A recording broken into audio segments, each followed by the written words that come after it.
The first four scales, the challenge is two things. First, intonation. Yes?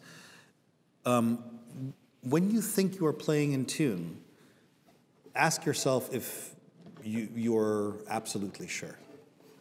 Everything is very close to in tune, but it's not always perfect. So for me, when I start the day, I assume my ear has become used to sloppiness. And I am looking for notes that are even a little bit in question.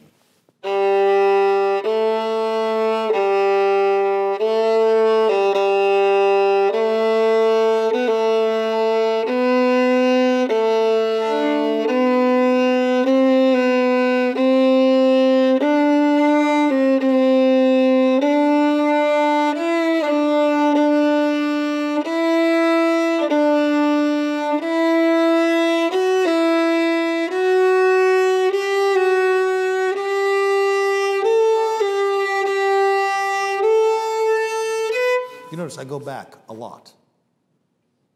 You understand? I go back many, many times. Something that seems to be in tune but is off by 1/10 becomes more and more sloppy if I let it become habit.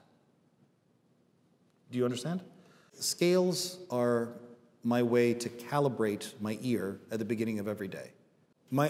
Think about it like technical equipment, like a bathroom scale. You want to make sure that when the bathroom scale shows 10 pounds, that it's 10 pounds, not that the scale starts when nothing is on it with 0.01 pound.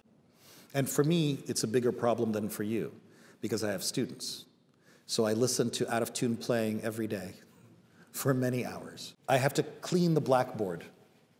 Every morning when I do practice, and now I'm not practicing, but every morning when I practice, I have to clean the blackboard, clean off the dirt, clean off the mistakes that are stuck, and start with a completely fresh, clean slate.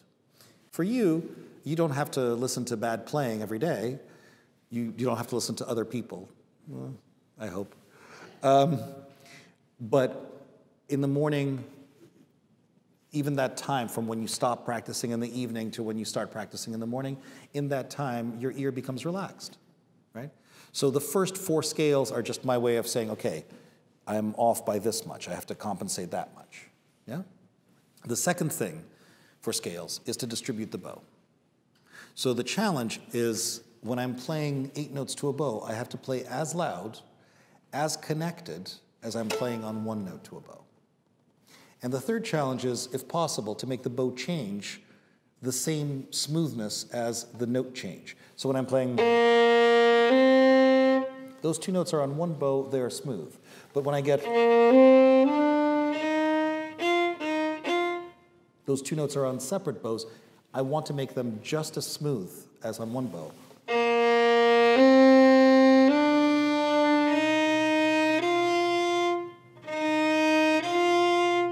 As much as possible.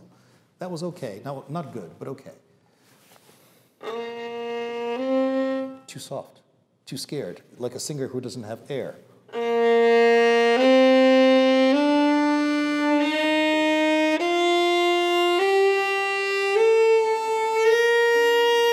I ran out of air. I ran out of bow, I ran out of air. I got to si bemol, but I didn't have enough bow to finish si bemol, right?